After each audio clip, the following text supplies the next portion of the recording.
You're watching Old Spice College Lacrosse as we welcome you to the 123rd meeting of the rivalry, all part of the Big Ten on ESPN.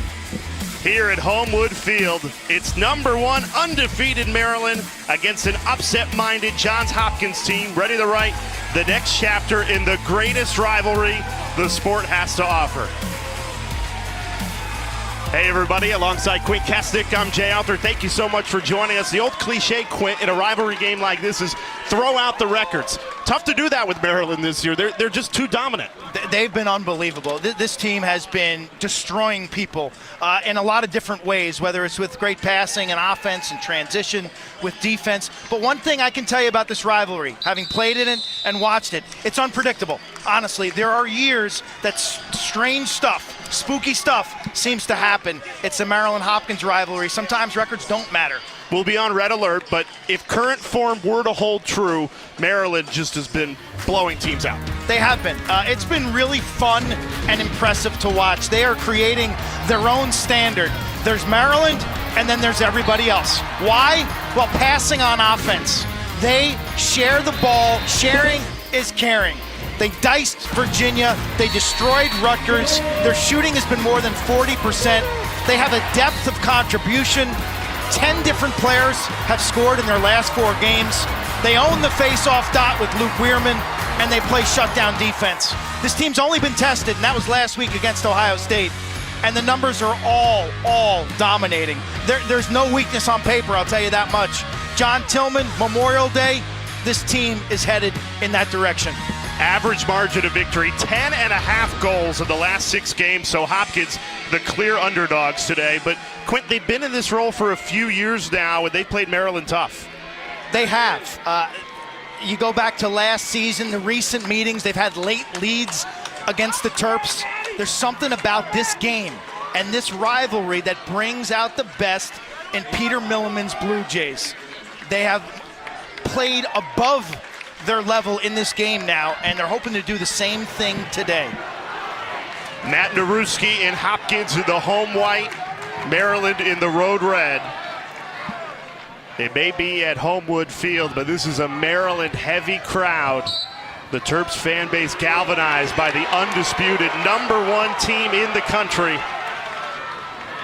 And it's the Terps that start with the ball. Hopkins obviously can't stop this offense. Nobody can, but how can they hope to contain them tonight?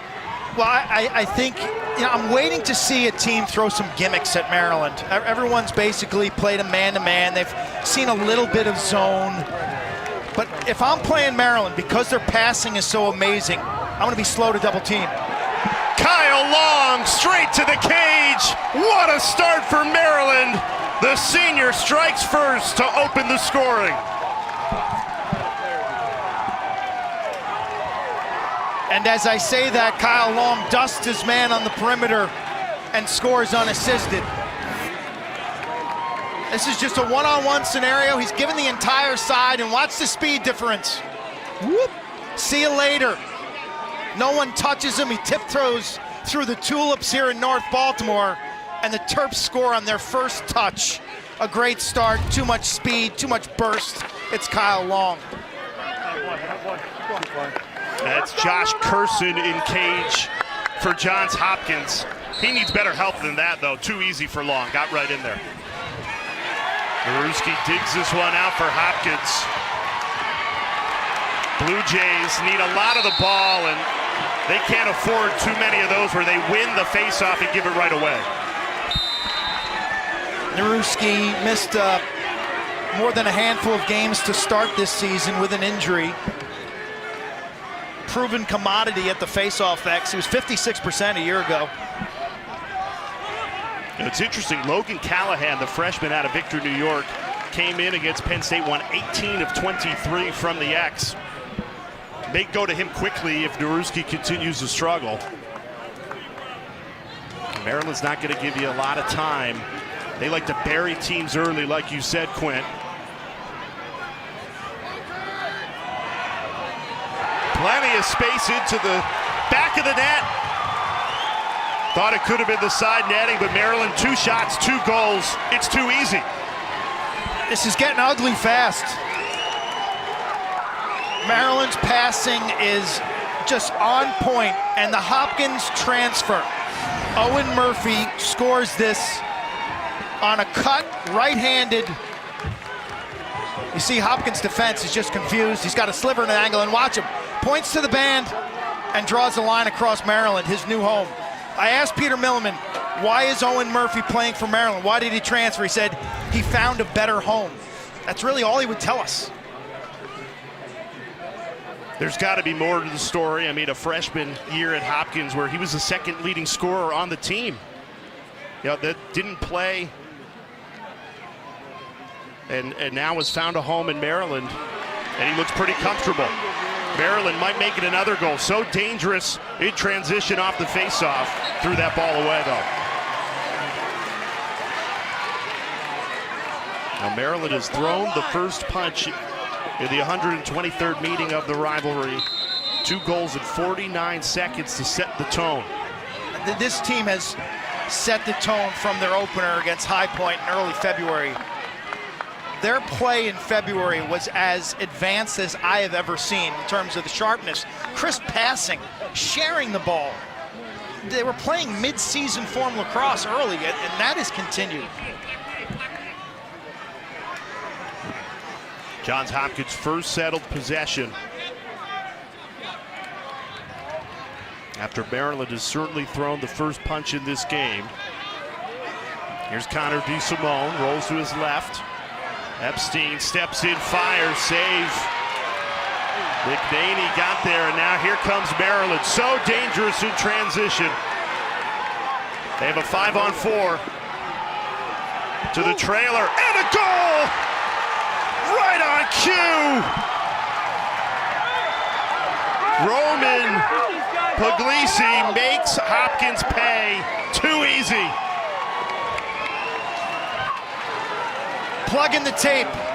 You will see this every single week. Maryland capitalizes on every transitional moment in a game. A change of possession. They don't sub through the substitution box. Puglisi trails the play and bangs it home, his 9th goal of the season. Non-offensive midfielders have now scored 24 goals this year. Okay, guys like Puglisi, Bubba Fairman, defender Matt Rahill, Brett Makar, John Geppert, face-off man Luke Weirman. This team destroys people in transition. And Logan Wisnowski's credited with the assist. Already the program's all-time leader in points. Now has 300 in his career. He said he grew up here in Maryland, pretended to be Paul Rabel as a kid in the backyard. Now he's playing at Homewood, destroying this Blue Jays team with this Maryland team, a juggernaut, 11-0, and looking for more, looking for blood in this rivalry game.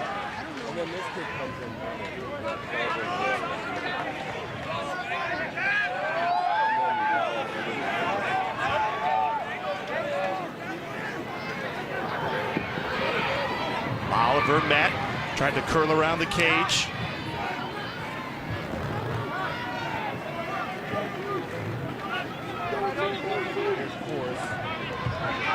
"20 seconds left on the shot clock.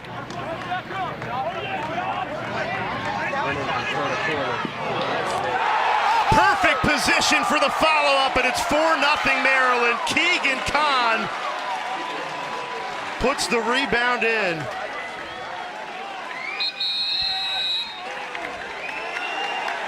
If you're just joining us here at Homewood, we welcome those who just watched Syracuse, Virginia. What a start for Maryland. Timeout, Johns Hopkins. The Terps, a 4-0 lead. You couldn't have scripted a better start, Quint. This team has come out of the locker room, and they are firing on all cylinders in every facet. This is a continuation of everything we've seen from this undefeated and dominant Maryland team under head coach John Tillman. You see him there on the left with the gray t-shirt with the 15 on it, with the ball cap on. They come out today in the 123rd meeting in this rivalry, and they deliver the first, second, third, and fourth punches. And John Tillman preached to us at our coaches call this week. You know, after Nick Saban has preached the rat poison on the college football side, his team, they don't buy into this best team ever narrative. They just want to prove they can beat whoever they put in front of them week in and week out. You know, they had a little bit of a wake-up call last week. They trailed Ohio State 7-3. That game was tied up at 9. They end up winning by 7 goals. But look at the last 6 games. 10 different goal scores in the last 6 games. Their margin of victory, the scoring margin, is more than 10 goals a game. Okay, this is dominance unlike anything we've seen since, let's say, 2006 Virginia, an undefeated Princeton team in the late 90s, the great Syracuse dynasty of 88 and 1990. Okay, this team is swimming in that water right now.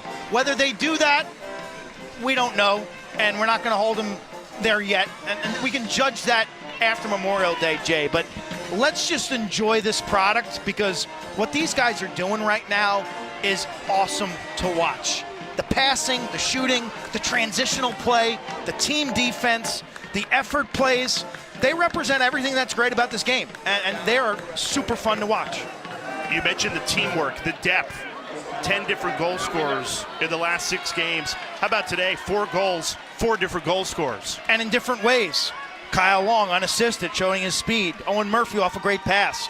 Roman Puglisi, 5-on-4 transition, a trailer break. And then Keegan Kahn, the transfer from Villanova, on a rebound. 4 totally different goals. The young freshman Logan Callahan into the face-off X. He wins possession for the Blue Jays, plus a flag thrown, so a freebie possession for Johns Hopkins. You said it best, Quinn. Punch to the face once, twice, 3, and 4 times in the opening 4 minutes. And they're going to keep punching. You watch this team in person on tape this year. Hopkins desperate for a response, a rivalry that they've been dominated in recent history. They've played this Maryland team tough, even in some losing efforts. Epstein, they tried to deliver it to him, and he just couldn't come up with it. Now we'll get the penalty. 52, push, 30 seconds. Red, 52, push. So man up for the next 30 seconds. Interesting, the matchups. Maryland putting Ajax Zapatello on Jacob Angelus, Hopkins' fastest dodger, and they put Brett Makar on Joey Epstein. Makar made that last check to get the ball on the carpet. It was really good coverage off ball. Degnan has had the hot stick. He's on the near side of your screen, number 40 in white, has it here. Full of confidence after 6 goals in the win against Penn State a week ago. Tipped ball. Double team comes in, they get it to Degnan. 10 seconds left on the man up. Opportunity for Hopkins. DeSimone fires it past Logan McNaney, and Hopkins cashes in on the extra man opportunity.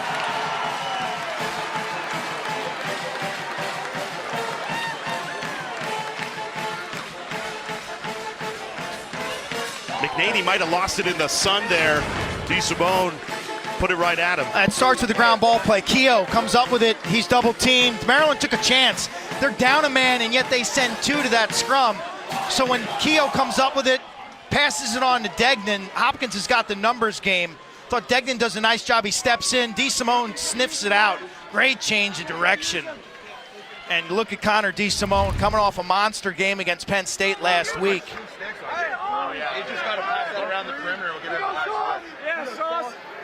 DeSimone and Degnan, 2 veterans on this team that have started in the last few games to play with that consistency that Peter Milliman is looking for. Logan Callahan, the freshman's come in and won 2 faceoffs, exactly what this Blue Jays team needed. They'll stay with Johns Hopkins. Ray Hill couldn't corral it.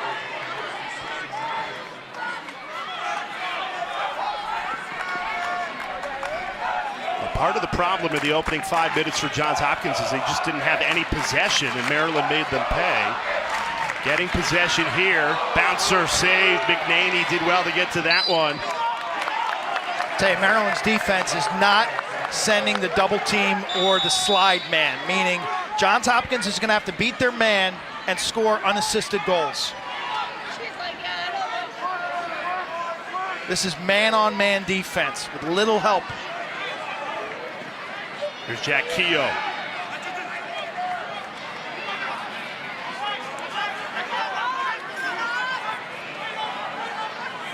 DeSimone. Hopkins being patient. 30 seconds left to shoot. Brendan Grimes at the top. And now Degnan. They'll help this matchup. The double does come in. Batted away. Epstein got to it. Shovel pass. 13 seconds to shoot. Keogh trying to find something. Maryland been so tough to break down. That's a forced shot, but a flag came in after Keogh released it. And after Hopkins scored on the extra man opportunity last possession, they'll get another man up here. Red, 8, hold, 30, reset to 60. Roman Puglisi flagged for a hold. He'll try to pitchfork his man and throw him out of the saloon. Interesting how the officials approach this rivalry game. It's always heated, it's always super intense early. And I think many times they come out and they're a little bit flag happy, trying to set a tone and a tenor for the game. Opportunity now for the Blue Jays, who they have the skill here where this unit should be potent. In settled situations, they've struggled though. Even on the extra man goal, it came out of a broken play.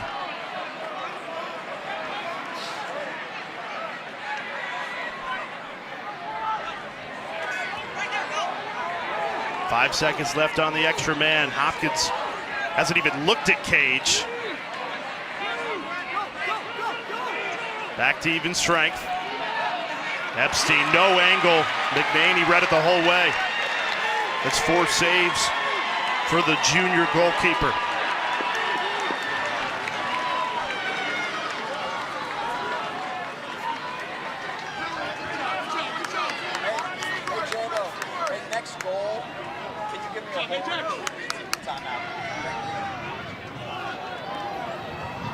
Maryland, after killing the man-up opportunity, trying to make Hopkins pay on the other end. Off the pipe, inches away from a goal. It'll stay with the Terps, though.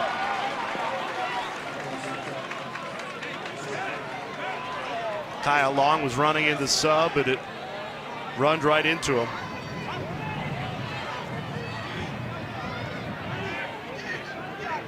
Donville right on the money, on the doorstep. Great save. Josh Curson snuffed it out from point-blank range. That was awesome movement by Curson to adjust to that feed on his front porch.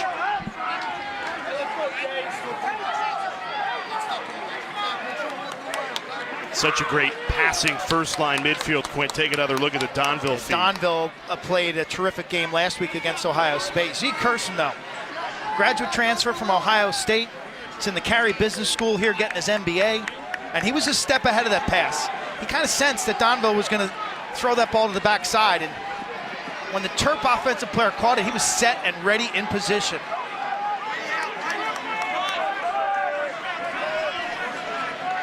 .30 seconds left on the shot clock. Hopkins, after going down 4-0, has settled into the game. Degnan let it rip. McNaney got a piece of it, so the shot clock resets to 60. Here's Jonathan Peshko trying to muscle his way in. Now Hopkins is definitely now has a foothold in the game. The problem is it was a 4-0 deficit until they felt comfortable.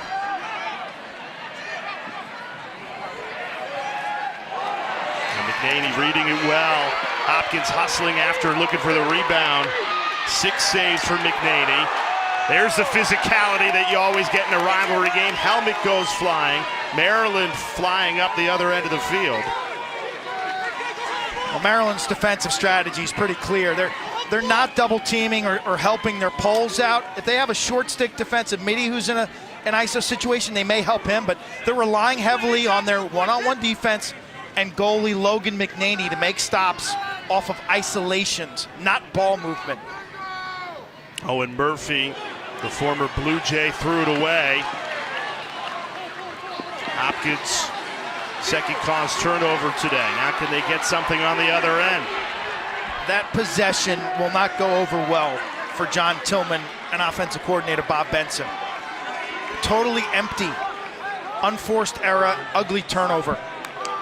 Coach Tillman's got the iPad out. He's looking at it right now. He's not watching highlights of Army-Navy, where Navy beat Army. Trust me, he's watching that last possession. He's like, why did we turn that over? Too easy. Not good. It's funny, everybody in the country, including Peter Milliman, saying, well, this Maryland team has no holes, no weaknesses. John Tillman said, oh, we got plenty of weaknesses. Just come to practice. And Hopkins gives it away. Oh, they're going to say that was a shot.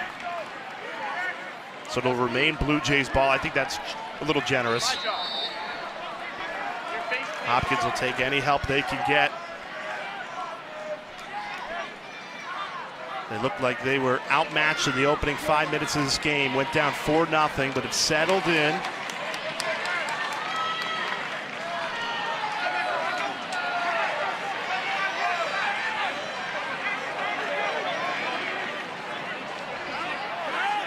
DeSimone trying to thread the needle inside to Epstein. And here comes Maryland. We've already seen them score on 1 5-on-4 today. This time, Blue Jays do well to get back transition defense on point.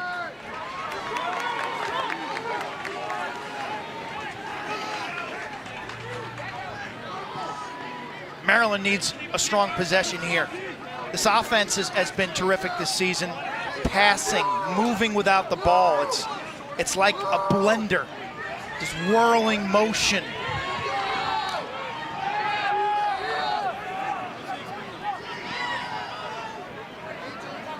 Ball in and out of sticks quickly.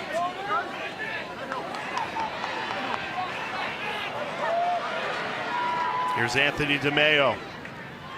Steps in and scores! Anthony DeMeo unleashes a flamethrower. And the Terps lead 5-1.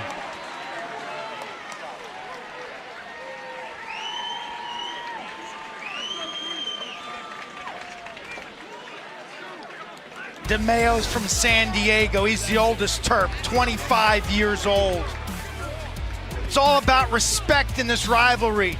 DeMeo, you're not going to cover me? How's that for respect? Terps up by 4.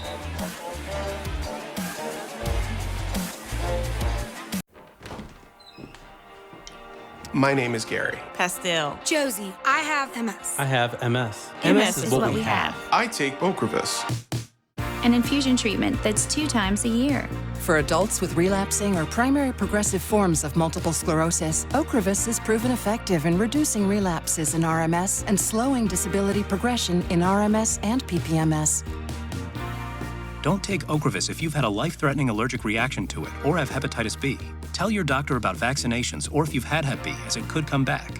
A common side effect of Ocrevus is infusion reactions, and some may require hospitalization. It can increase your risk of infections, which can be serious and may decrease certain types of immunoglobulins. While PML was not reported in clinical trials, it could happen. An increased risk of cancer, including breast cancer, may exist. MS is what we have. Not who we are. Not who we are. Not who we are. Ask if Ocrevus is right for you and join our community. Old Spice College Lacrosse is brought to you by Old Spice. Smell ready for anything. You're looking at the making of the rivalry trophy, introduced prior to the 2015 meeting between Hopkins and Maryland, marked the first matchup in this historic rivalry that they were members of the Big Ten, created by Sandtown Millworks, a local furniture company here in Baltimore. Trophy goes to the winning campus. It was funny. You know, John Tillman said he's not a big trophy guy, and they actually keep this crab trophy. It's so beautiful. I'd want it displayed prominently, and he said it was in the equipment manager's office for the last year. Somebody broke it, and they had to fix it, and then they put it behind plexiglass, and then they moved it to the they moved into the football locker room in the big stadium. But I think it's cool that they play for a trophy. I wish Maryland would paint it red, yellow, and black and white. But this rivalry means so much. You know, lacrosse is really important at the University of Maryland. Think about Maryland football, basketball, and I'd put lacrosse next. At Hopkins, it's the #1 sport. It means a lot to these schools. And it means a lot to this community. You look around at Homewood Field right now, and there's not a seat to be had, standing room only on a beautiful day. Yeah. This game has always been a harbinger of spring. It's been a special event in the town of Baltimore. You got the Orioles. Preakness is in, 3-4 weeks? And Hopkins, Maryland. This is a game that always has garnered a ton of local attention, whether it's TV, newspapers in the old days. And right now, all the respect in this rivalry in red. Maryland just executing. It's too easy. Jack Chorus that time. They just have so much space. You know, Maryland's second midfield is the best by far in the country. Again, there's that depth of contribution. There's no let down from the first group of Donville, DeMayo, and Long to the second group, Chorus, Brennan, and Murphy. It's seamless. I've never seen a second midfield that is this scary. Chorus, right-handed goal. He's from Loyola High School, which is just minutes up the road. Molliver from Atlanta, Georgia, picks up the assist. They come in at waves, and it's relentless waves. And the depth and the production continues. 6 goals, 6 different goal scorers. You're going to hear this narrative for the next month. Is there a team in the country that can touch Maryland? If Maryland plays their best ball, I don't see it happening, but it's a long way away, and you got to do it. And we've seen other unbeatable teams. We've seen other best teams ever stub their toe somewhere along the line. The pressure mounts. I think the gap will continue to be crunched. Maryland's advantage, so to speak. I haven't seen any teams try anything schematically to throw them off beat as well. Everyone's played them straight up. Why? They're destroying people straight up. Aren't you going to try something? You have to. And Hopkins, they've actually had some opportunities in this opening quarter. They're just shooting really poorly. 1 of 8. Degnan couldn't get the hands free, dispossessed. Oh, trouble here. McNaney lost it. Great opportunity for Johns Hopkins, and they don't attack. Alex Smith dropped it for McNaney, and McNaney fumbled it for a moment, and there was Peshko.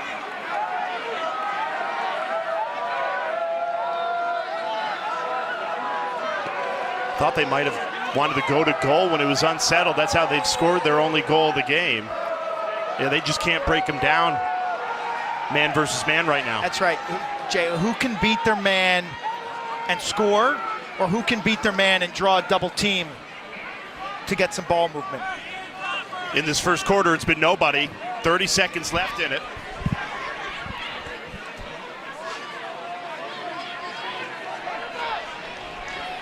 Yeah, Hopkins seemingly content to hold for the final shot of the quarter, trailing by 5. Now into attack mode. Casey McDermott down the left alley. Too much on it. 10 seconds left on the timer.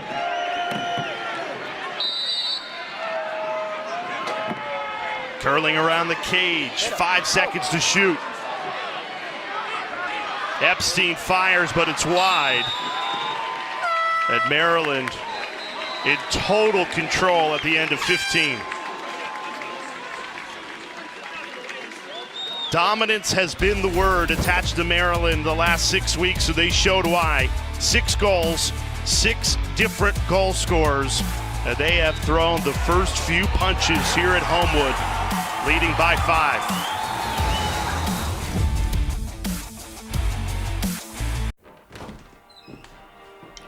My name is Gary. Pastel. Josie. I have MS. I have MS. MS is what we have. I take Ocrevus. An infusion treatment that's 2 times a year. For adults with relapsing or primary progressive forms of multiple sclerosis, Ocrevus is proven effective in reducing relapses in RMS and slowing disability progression in RMS and PPMS. Don't take Ocrevus if you've had a life-threatening allergic reaction to it or have hepatitis B. Tell your doctor about vaccinations or if you've had Hep B, as it could come back. A common side effect of Ocrevus is infusion reactions, and some may require hospitalization. It can increase your risk of infections, which can be serious and may decrease certain types of immunoglobulins. While PML was not reported in clinical trials, it could happen. An increased risk of cancer, including breast cancer, may exist. MS is what we have, Not who we are. Not who we are. Not who we are. Ask if Ocrevus is right for you and join our community. You know, it's the 123rd meeting in the rivalry between Hopkins and Maryland, and you really don't have to look hard or very far for memorable moments. This is 2019.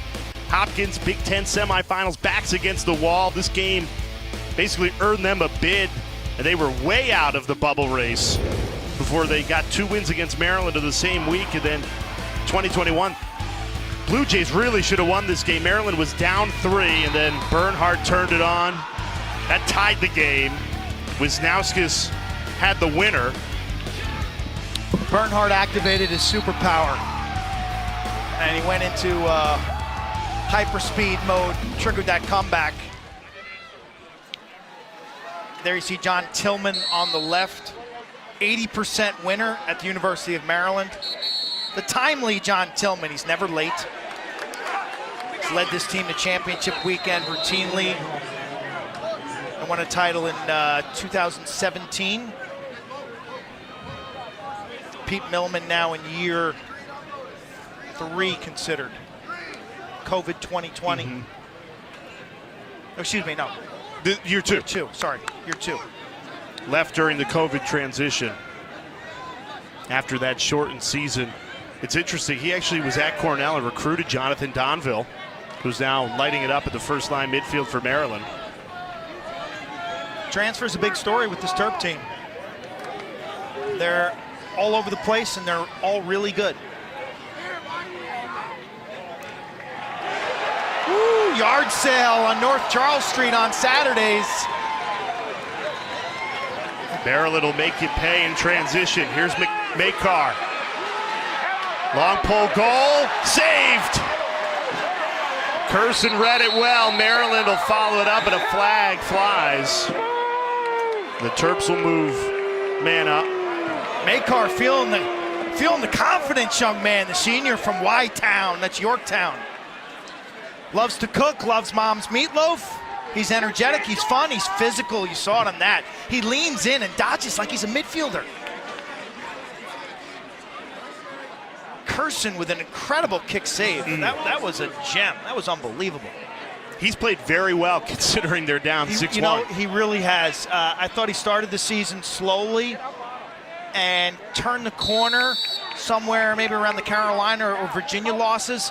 He's come out higher on his arc at times, thrown some shooters off.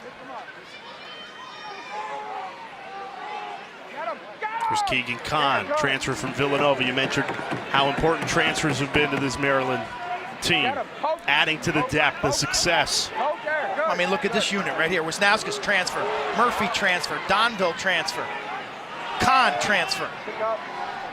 And DeMayo's really the lone guy who stayed. He's been here a while. Right on the doorstep, too easy for Keegan Kahn. Slam dunk finish. And Maryland cashes in on the man up. They love it. The far bleachers are bleeding red, and they are treated to a passing clinic. Sharing is caring. Watch the precision. Everything's up in the box area, right on target. They keep it hot, one cradle and a pass, and then they share the love. Kahn knows, yeah, he'll get his name in the Baltimore Sun newspaper the next day, but it's all about the assist. Go greet your mate. Keegan Kahn, Nova transfer, played at Del Barton, a powerhouse. Thought he was a difference maker, Jay, in that game against Virginia at Audi Field. His best game of the year. You know, what's so fascinating to me is you bring in guys. I mean, Kahn was the #1 guy for Nova a year ago, and now he's got to fit into this Maryland team, and he's done it seamlessly. There's only one ball. There's so much talent, yet they share it so well. Trouble for Hopkins. Maryland forcing the turnover off the ride, cashing in, the bouncer goes. Owen Murphy again. The former Blue Jay notches his second goal of the night, and it's 8-1 Maryland. Wow, this is ugly. I hope you put the kids to bed, because this is rough on the eyes if you're a Blue Jay fan. Turnover city in Charm City. You cough it up, you make Maryland's job that easy. Kahn to Murphy, both transfers. John Tillman saying he evaluates transfers almost like it's a hiring process. How are they going to fit in on the school? Can they play? Do they fit our needs? But most of all, what's their character? What's their values, their habits? What's their approach to school and team? He does the work. The formula is, without question, paying huge dividends. Answers the question perfectly. I just asked, how do they fit in so seamlessly? That's how. All in the preparation. Are we bringing in the right guys? Treat it like a job interview, and it shows. Human resources departments around the country should operate like John Tillman, because he's been perfect.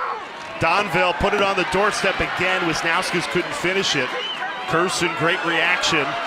Maybe the Blue Jays can get something in transition. They've yet to score an even strength goal.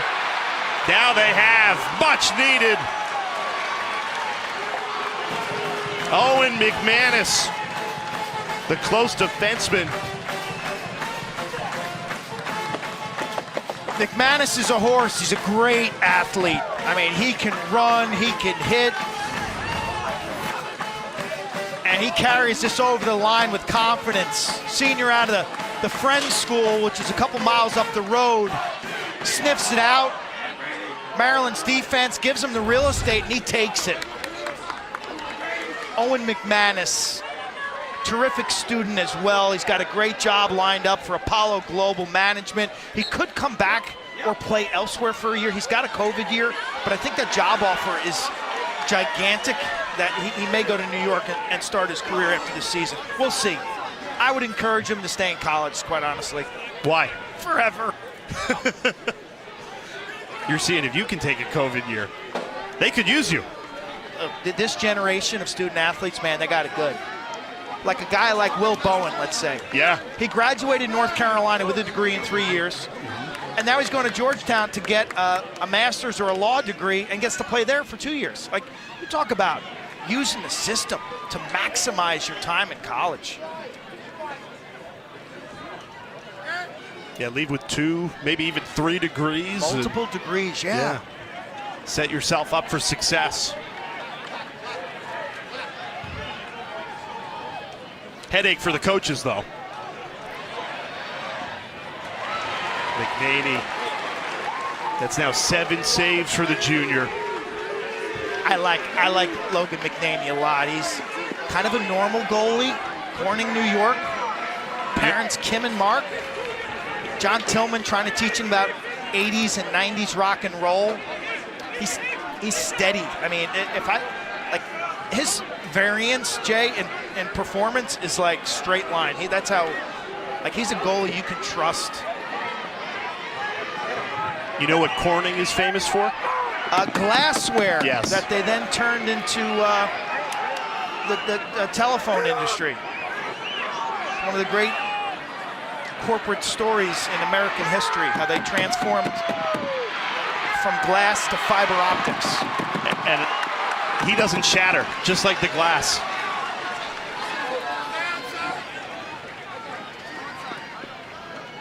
Thought Hopkins might want to push that after they scored in transition on the previous attempt. They need something to disrupt the flow of this game. If they go man on man for the next 10 minutes and then the next 2 quarters, they'll just continue to get dominated. Yeah, and that's what we've seen from Maryland all season. And I say that okay, what would I do against Maryland? Well, I may play zone against their second offensive midfield. I may play man against their first and not slide. I may hit them with some 10-man rider. You got to try something. And I don't think teams have really shown them the full arsenal of X's and O's and complexity. No one's done anything to make them uncomfortable. Are they that good? They might be. DeSimone curled around the cage. It'll stay Blue Jays ball, 20 seconds to shoot. The hard part is when you defend them, it's not like there's Paul and Gary Gate. It's not like there's Kyle Dixon and Matt Ward. Like, there's 9 guys who can beat you. So what, are you going to shut off Logan Wisnauskas? So what? Like, the other guys will put up 18 on you. Degnan whiffed. Ball wasn't cleanly in his stick, and Maryland can take it the other way. Totally comfortable right now, leading by 6. Like, if you're a young player, watch these subtle moments, like that ground ball thrown back to the goalie. They go cross field with it, and now they set up the easy clear.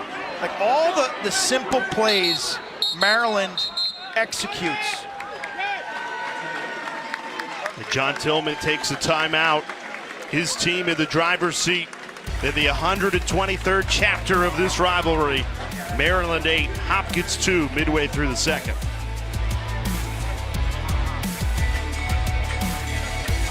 John Fetterman rebuilt his town, then took on Harrisburg. Ran for lieutenant governor to change things. They said he couldn't. He won. Beat the political machine statewide. Reformed the office more than anyone in decades. Turned down the state mansion, saved taxpayers money. Now he's taking on Washington. Prices keep rising, jobs keep leaving, and they just keep talking. The D.C. politicians don't get it. Fetterman don't make them get it. This is John Fetterman, and I approve this message. How about sushi? I just had sushi for lunch yesterday. Indian? Maybe. How about tacos? Tacos. Automatic emergency braking, one of 6 advanced safety features standard on every 2022 Chevy Equinox. Find new technology. Find new roads. Current qualified lessees can get this Equinox for around $219 a month. Find new roads at your local Chevy dealer.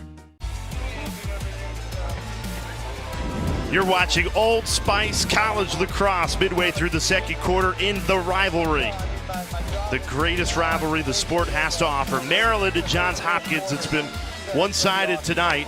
Maryland up 8-2. Quint, we're kind of closing out what was a busy day in college lacrosse. Take a look at some scores. What stands out to you? Just how topsy-turvy the last 2 weeks have been, especially in the Ivy League, where Brown continues to roll. Cornell's all of a sudden leaking oil. Harvard steps up and outscores Princeton 19-6. That stands out. Congratulations to Navy, Joe Amplo, taking down the Black Knights 12-11, and then Cuse struggling on defense. Allowed 21 to Virginia. But yeah, the Harvard beating Princeton, Brown beating Cornell throws the Ivy League standings into quite a mess. And Rutgers beating Penn State in overtime 15-14. 6 Ivy teams in the top 10 in the RPI run. As it stands, as we talk today, that doesn't mean it's going to be like this tomorrow. 6 teams in the top 10 in the RPI. You could have 5 Ivy League teams hosting an opening round game.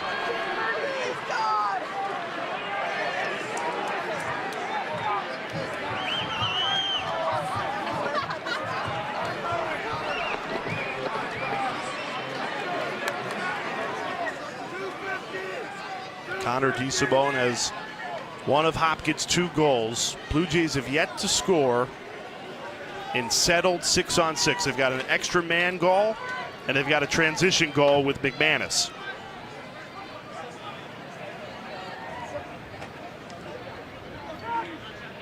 Might get one here, they do. DeSimone put it right on the money.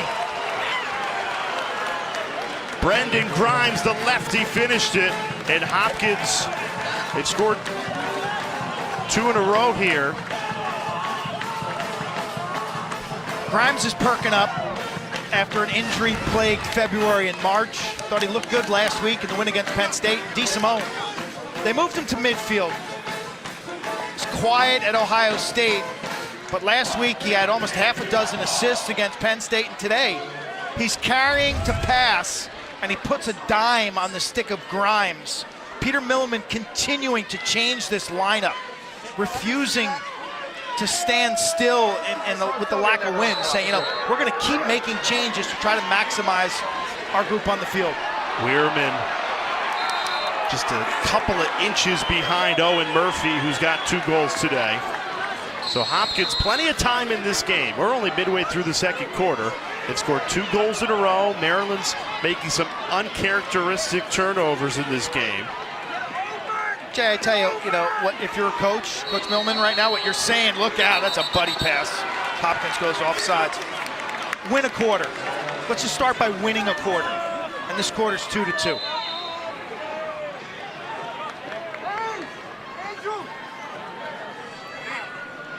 What's hurting them is 6 turnovers. Can't give Maryland extra possessions. Too good. Sub-game, Puglisi. Turns around, runs right off. First line midfield will come in. Kyle Long, who's got it now, joined by Anthony DeMeo and Jonathan Donville. And DeMeo was redshirting at Maryland during 2017 when they won that national championship. Watched them win it, now wants to win one himself. Here's Long, the speedster. Passed it back, looking for Murphy. Kicked around, Wisnauskas keeps it alive. Skip pass, and a goal! What a play! Wisnauskas teed up DeMeo. What a pass!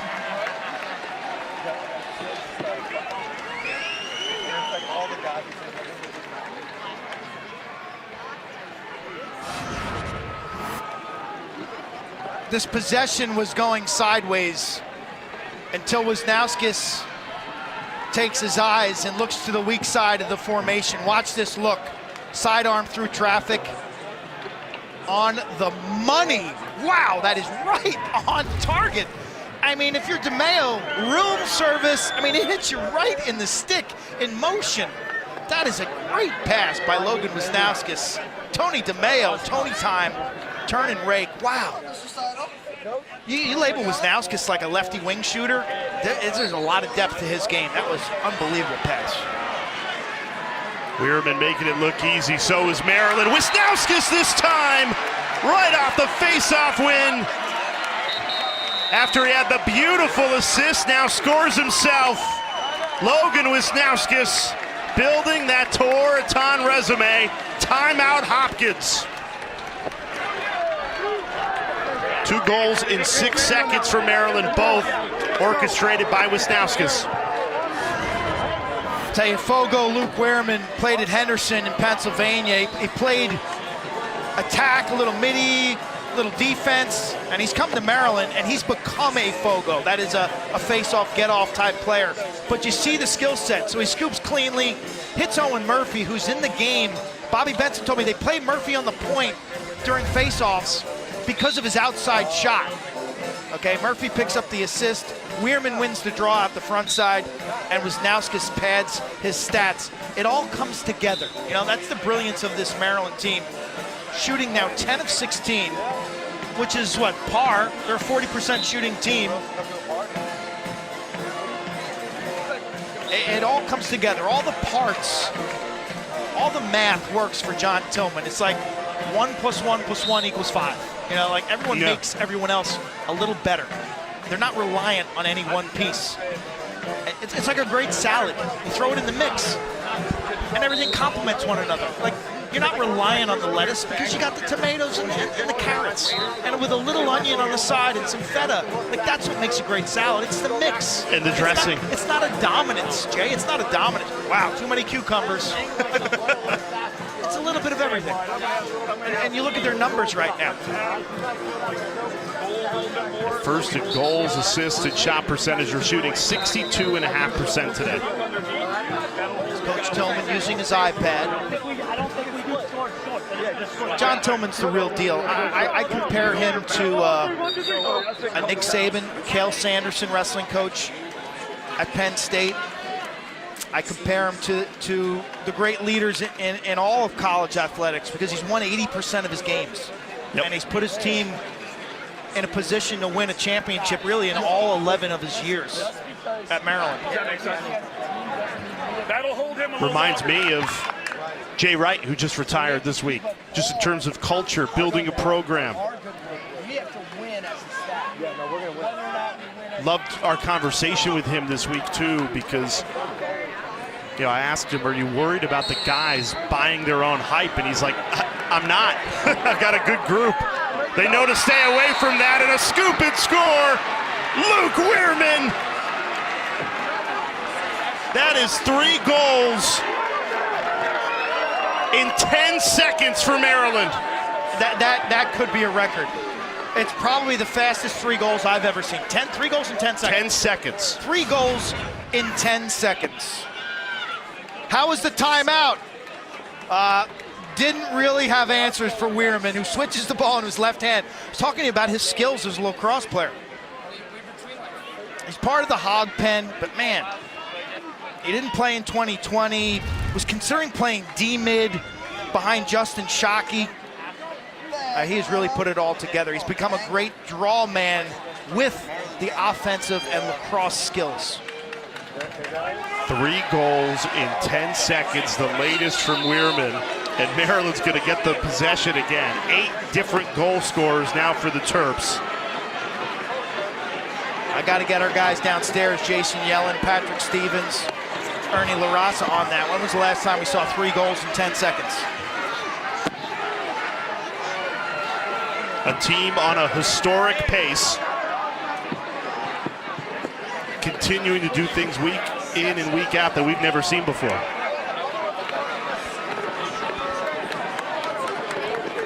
As I look around, Quint, the state of the rivalry, scoreboard 11-3, 80% red in the stands. Yeah, there's a lot of Maryland fans, obviously in Baltimore, but north of Baltimore, who sometimes may not want to drive all the way down to College Park and deal with the traffic on 95 and multiple beltways. So this game has always drawn a lot of red. But when the Jays have been dominant, there's also a lot of blue, black, and white here as well. Good to see the standing room on the fence. I mean, that was how you could tell that it was a big game back in the day.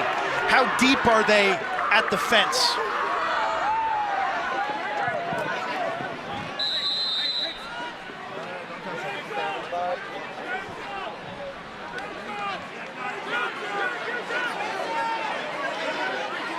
Yeah, it's 3 or 4 rows deep around, standing room only. It's great to see, especially with COVID, the fans not at capacity.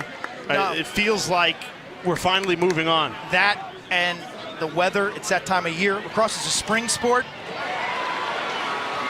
February games, you can have great February games. The fans are just not going to sit when it's 35 degrees out. You've got to have marquee games in April and May to bring people to campuses, to get them to tailgate, and then show them a good time. And Maryland is putting on a clinic tonight. Las Vegas had this as 8.5 goals. I got to tell you, I thought that was a little too much. They may have that covered by halftime. They might. And I agreed with you. 8.5 in this rivalry game. Hopkins has played them tough. And Hopkins is good enough where you thought they'd play it slow, be able to defend, muck it up for 30, for 45 minutes maybe. No dice. Wow. This is something else. Yeah, Hopkins had scored 2 in a row, and then Maryland responds with 3 goals in 10 seconds, burying their rivals.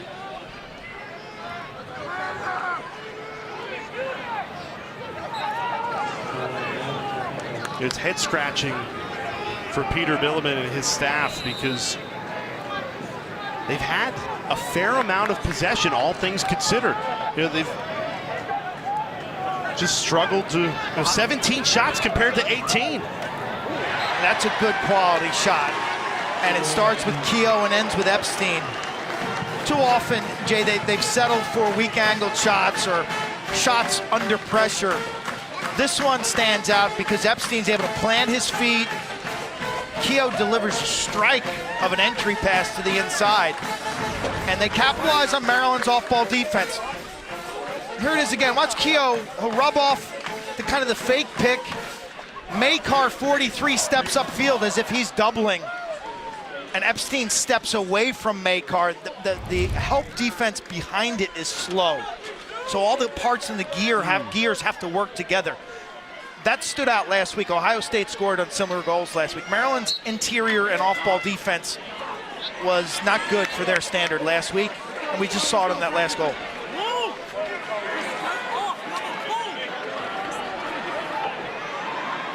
Epstein's 97th career goal. Been a curious season for him. When he is at his best, he's still one of the most fun players in the country to watch. He's an outstanding wing shooter, right-handed, from his area.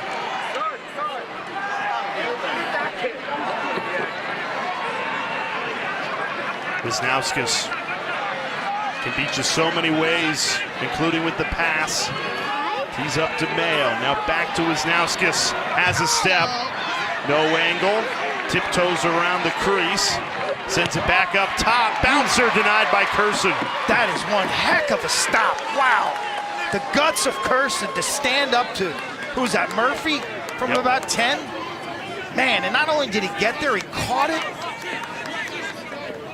That ball is on you so fast from that range, Jay. You know, that's like a pitcher coming in halfway and saying, okay, here's a fastball. He's at 10 yards. Take another look. This is super special. He reads it, good intuition there. Fast, top hand, good balance. That's really impressive. Under 2 minutes left to the second quarter. Like when we talk about Maryland's offense, you notice the ball and people movement. Okay, compare that to what you see from Hopkins. A lot of standing. A little too much stagnation. Ball not changing fields from side to side, from back to front. The one great thing when you watch Maryland operate this year, just watch the players, if you can, a little bit off the ball and their constant movement, like spaghetti. Somehow knocked down, kept in play. Bubba Farman, how about that? See if John Tillman calls timeout here or lets this thing play out. The ball and people movement on offense for Maryland.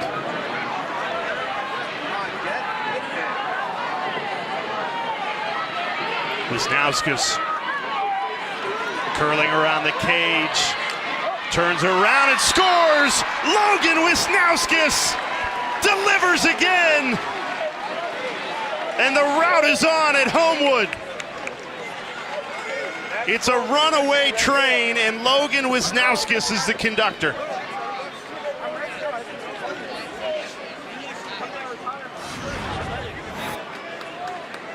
Wisnauskas will curl up the near side and watch his teammates vacate. They get out of the way. They're running for their lives. Question mark.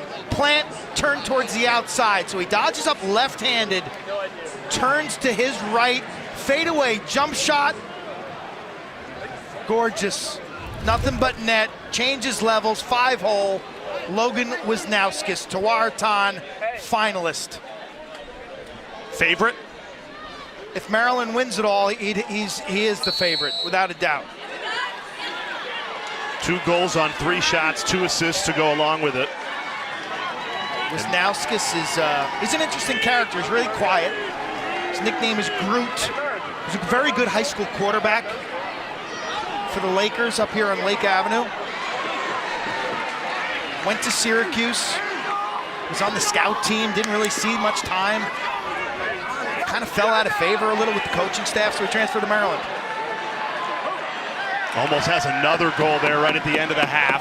Under 15 seconds left in what has been a Maryland onslaught in this rivalry game. Hopkins has 5 seconds to work with. Space.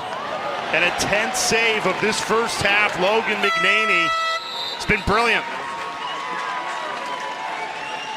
Be the best. Terps come to Baltimore. Big crowd, 123rd rivalry game, and what do? They flex all over Johns Hopkins.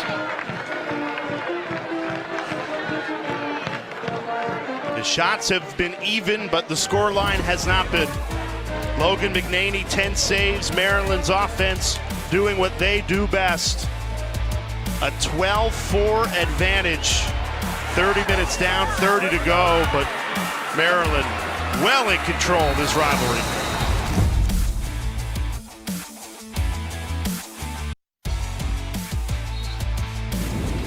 We welcome you back to Old Spice College Lacrosse. A lopsided rivalry game between Maryland and Hopkins, all part of the Big Ten on ESPN. What a dominant first half. The #1 team, undisputed best team in the country, rolling on the road against their rivals. 12-4 lead headed into this second half. Alongside Quint Kesnick, I'm Jay Alter.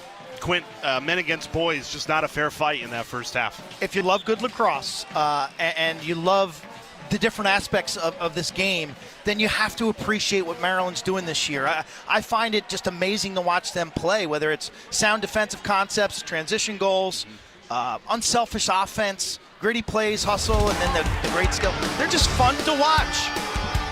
They were fun to watch in that first half. Transition goals, stringing them together. What stood out to you the most? Well, the Roman Puglisi goal is something they've done every week.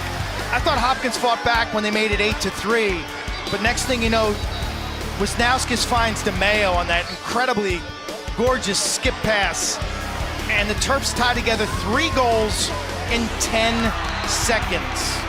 Okay, that's like taking a guy down to his back right off the opening whistle. Weirman has been dominant with the face-offs, and not only does he win, but they get instant offense out of it. He's taking it out the front side, off the front porch, and that wooden trophy looks like it's going to be heading back to College Park. Maryland has 21 shots. 17 of them have been on goal, and 12 have ended up in the back of the net. The accuracy, the precision of this Maryland team was on full display. Coming in at shooting 40% on the season, #1 in the country, with a passing offense that has been, no one's had the answers for this passing offense. The players are moving, it's unpredictable. It's in an era of classical music, Maryland's playing like this staccato jazz thing that no one seems to be able to get a hold of defensively. You know, and then when Maryland is on defense, they've just gone man for man straight up, not doing anything fancy on that end, and Hopkins just can't find a way to beat him. You see Luke Weirman's going to take this draw. He was originally a Fairfield commit, but Andy Copeland, the head coach there, stepped down. Weirman reopened his recruiting, got in touch with the folks in Maryland, and Luke he's a great story in terms of player development, because what he is now is a lot more significant than what he was as a recruit. My one question with Maryland is, who's your backup face-off guy? That's an injury-prone position. We've got injuries right now at St. Joe's, Virginia, North Carolina. I think they're a little overly reliant on Luke Weirman, and that scares me for a May run if something were to happen to him. Though you do have the Virginia transfer, Gavin Ty, who John Tillman told us we want to get him more reps because. Well, where is he? You're up 12-4. How about alternating that now in the second half? You know, like face-off men are made of glass. You look around the country. You think about a guy by the name of John Garino, who came off the Pines in 2017 for Maryland to win the national championship as their third Fogo. Last year in the title game, Luke Weirman goes 14 of 30 as the backup face-off man. Triggered the Maryland comeback. Maryland picking up where they left off. This time, Eric Molliver. Too easy. Hopkins defense has had no answers. They've played a man-to-man defense. It's been too porous on the perimeter and then poor off-ball coverage. That's not on Josh Kirsten. This shot's from me to you, Jay. They change fields, defense is scrambling, and then Molliver fills the seam on the inside. So ball reversal, like college basketball. You think about teams that dribble, penetrate, and kick the ball and get ball reversal to the weak side of the court where the defense is most vulnerable.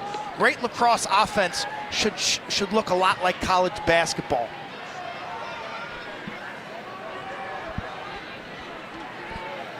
favorite food, chicken parmesan. He'd enjoy going to dinner with Cart. 9 different goal scorers now for Maryland, and Hopkins, it goes from bad to worse. They win a face-off finally and give it right away. When I think of chicken parm, I think of John Buccigross, voice of the NHL hockey and fan of lacrosse. The games share so many similarities. We're seeing so many excellent high school hockey players now become college lacrosse stars. Game's got that same grit, the physical contact, the hand-eye coordination, the transitional moments, the passing, shooting, goaltending, very similar.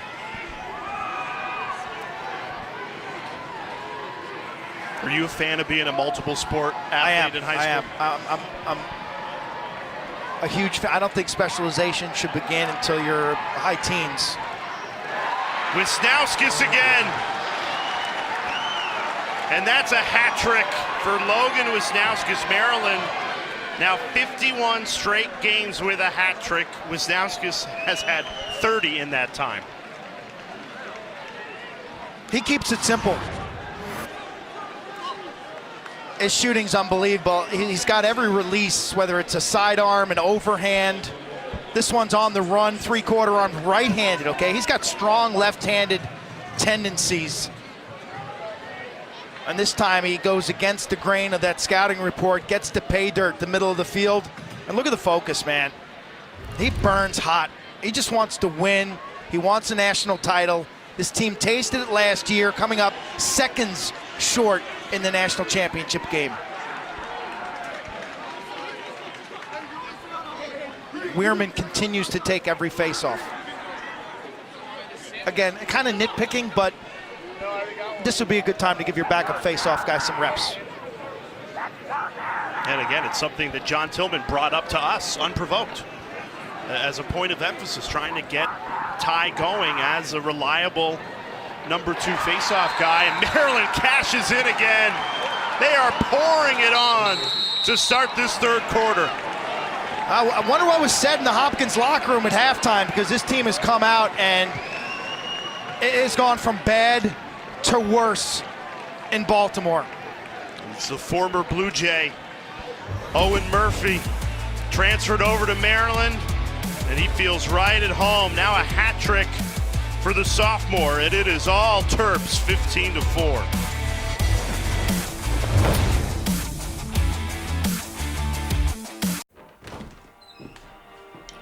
My name is Gary. Pastel. Josie, I have MS. I have MS. MS is what we have. I take Ocrevus. An infusion treatment that's 2 times a year. For adults with relapsing or primary progressive forms of multiple sclerosis, Ocrevus is proven effective in reducing relapses in RMS and slowing disability progression in RMS and PPMS. Don't take Ocrevus if you've had a life-threatening allergic reaction to it or have hepatitis B. Tell your doctor about vaccinations or if you've had Hep B, as it could come back. A common side effect of Ocrevus is infusion reactions, and some may require hospitalization. It can increase your risk of infections, which can be serious and may decrease certain types of immunoglobulins. While PML was not reported in clinical trials, it could happen. An increased risk of cancer, including breast cancer, may exist. MS is what we have. Not who we are. Not who we are. Not who we are.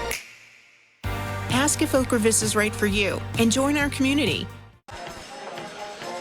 Jay Alter, Quinn Kesnick with you. Maryland up on Hopkins, 15-4. Quint, let's look around the Big Ten. Obviously, Maryland doing Maryland things again today, but how about Rutgers earning a program record 12th win today? Scarlet Knights just barely get by Penn State, 15-14. Rutgers is in the driver's seat for a top 8 seed, which is significant. They would host the game.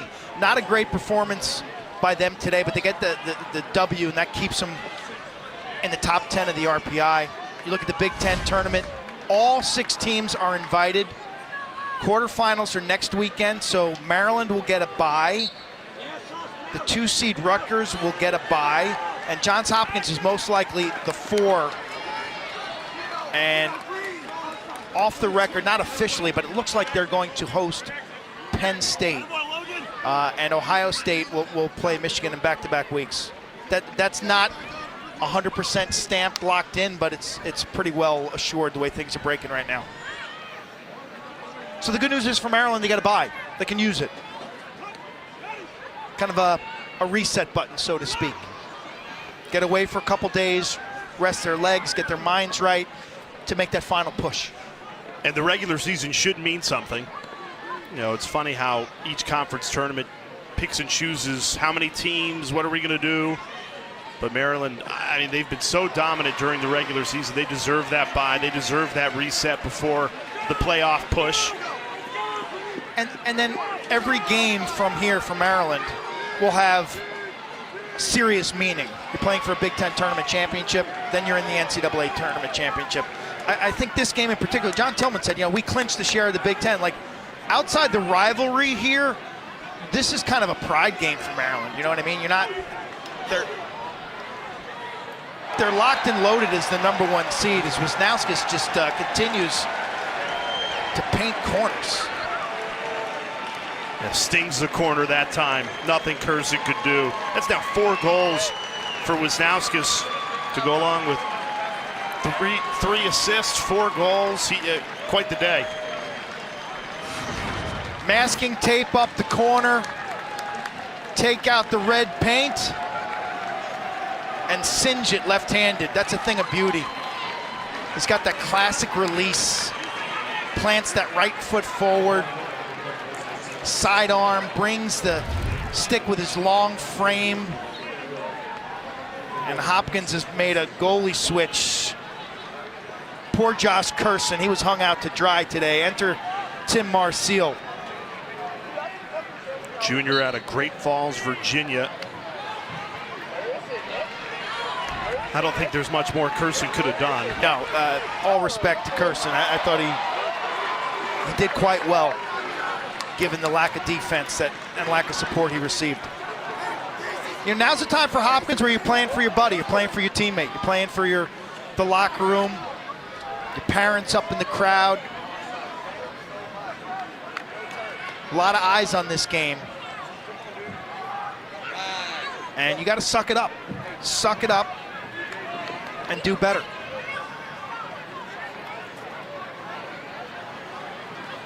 The 123rd meeting in this rivalry. This might be the most lopsided. We've got our stats guy, Russ DeLynn, getting the official number on what is the most lopsided score in this rivalry game. Usually they do keep it close. Even in the last couple of years when Hopkins has been down, they always give Maryland their best punch. Not today. Yeah, I don't remember a massive blowout in this series like this.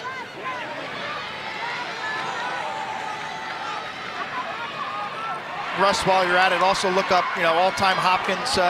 When was the last time they lost at home by a dozen?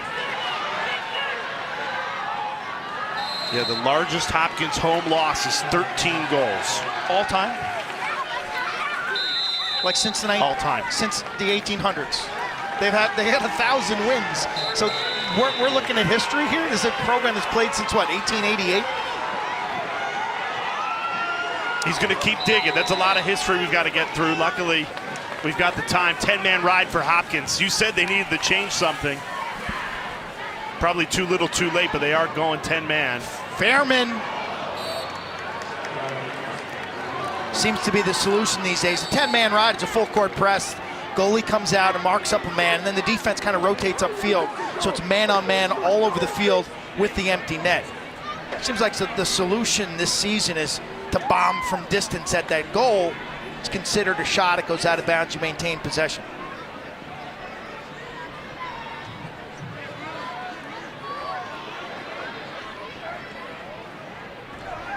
Here's Owen Murphy, the former Blue Jay, already 3 goals to his name today. Murphy's got some shake, doesn't he? He's got a nice little change of direction. Sophomore from Avon Old Farms, the Winged Beavers.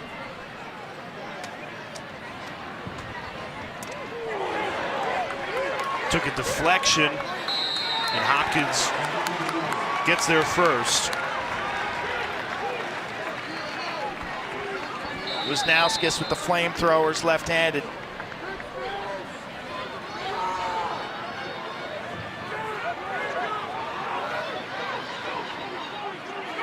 Quinn, I'm sitting here thinking, who and what could possibly beat this Maryland team, and I think the only thing is complacency. You know, if they play like they did today, I just don't know if there's anybody out there. Okay. Biggest threats to Maryland would be themselves and rat poison, would be Georgetown with that excellent defense, would be anybody out of the Ivy League? Virginia, Notre Dame, or Duke athletes. I mean, you think the two programs that have played Maryland pretty well historically is Notre Dame and Yale, but maybe it's Georgetown. They have a great defense, #1 rated scoring defense in the country. Strong face-off game with James Riley. That can be the equalizer. Maryland's got a great defense too, right on cue. Makar off and running. Dispossessed. Battle for the ground ball. Hopkins still giving it everything they've got. Yeah, good scrap. Good scrap both ways. John Tillman on the field. He's angry at Brett Makar, who's masquerading as an official there. And now the ball goes to Maryland. Yeah, Tillman ran onto the field and threw him back. The other thing that's difficult in lacrosse is the turnaround from the semis to the finals. Okay, everyone plays one game a week. Sometimes you play a Wednesday, Saturday. But in lacrosse, the national semifinals are played at Saturday, and you turn around on Monday and play the national title. So the title game, it's played on different circumstances. And too often Maryland has played in that second semifinal game and underperformed in the title game. They haven't given their A performance. What have they lost? Like 5 championship games under John Tillman, I think it is? Correct. They've lost 5, won 1. Yeah, 5-1 in the title game. And so I think that is an area where all teams are vulnerable. It's just a different turnaround. This team appears to be deep enough that shouldn't be a factor. But we'll see as Kyle Long scores unassisted. He scored the first goal of the game and now scores the 17th goal of the game for Maryland. No slide again. He did it to open the scoring. Just too fast. The little bit of earth, wind, and fire on that midfield line. Long's the wind. DeMayo's the fire. Donville's the earth.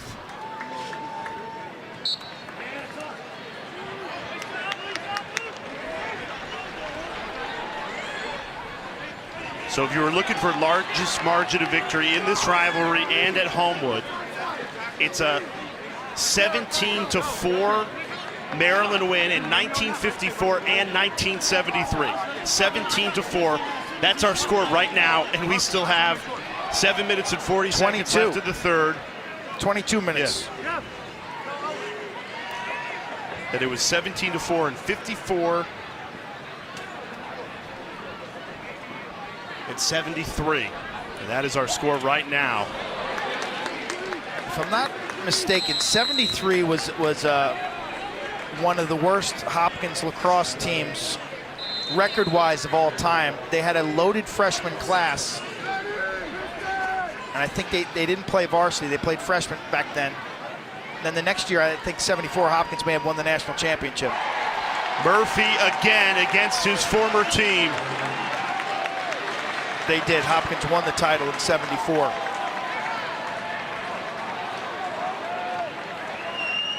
So now it's a 14-goal Maryland lead. Murphy padding his stats.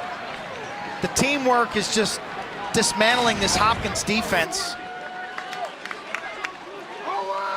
Brennan, who I like a lot, 41 in red's become a nice player. Murphy from distance overpowers Marcio. And yet here's Luke Weirman again, taking another face-off for Maryland. Yeah, time to get Gavin Ty into the game. As it stands, this would be a record. Largest lopsided winning margin in the history of the rivalry and here at Homewood Field.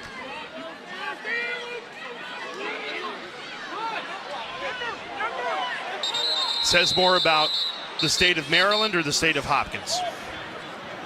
Equally about both.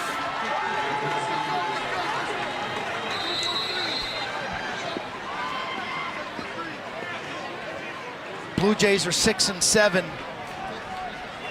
You know what stands out about this Hopkins team this year? If you turn the Navy loss and the Delaware loss into wins, it's kind of where where we thought they'd be. You know what I mean? Yeah. They would be, what, 8-5? They'd be on the playoff bubble. And instead, the onslaught continues. Jonathan Donville getting in on the act. I think you're going to have to call another timeout if you're Pete Milliman, and he will, because train's off the rails. What are you going to do here? You're going to switch to a zone defense?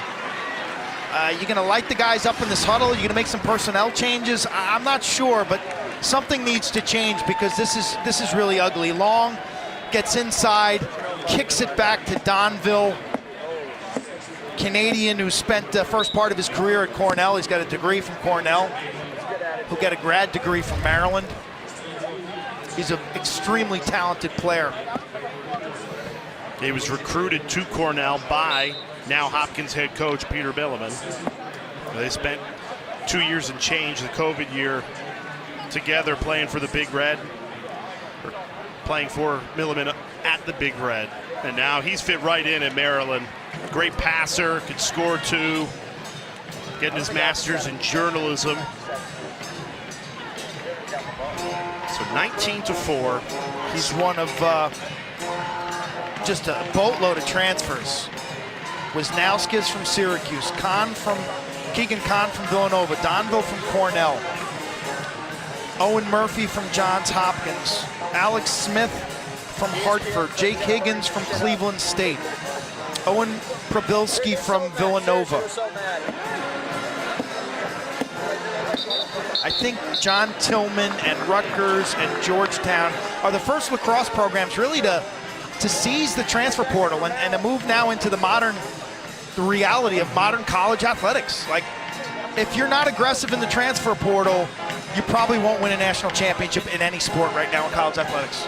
You're 100% spot on. And for the old school holdouts, the genie's not going back into the bottle. No. And so I give Maryland credit, proactive in that approach.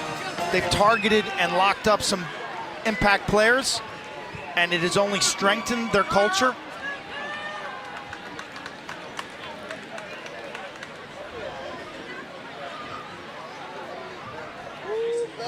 This is an extremely veteran team because of that also. They've got a handful of fifth years and guys who are 22, 23 years old. There's a maturity that we witnessed during warm-ups. Business approach, right? Yes, very business-like.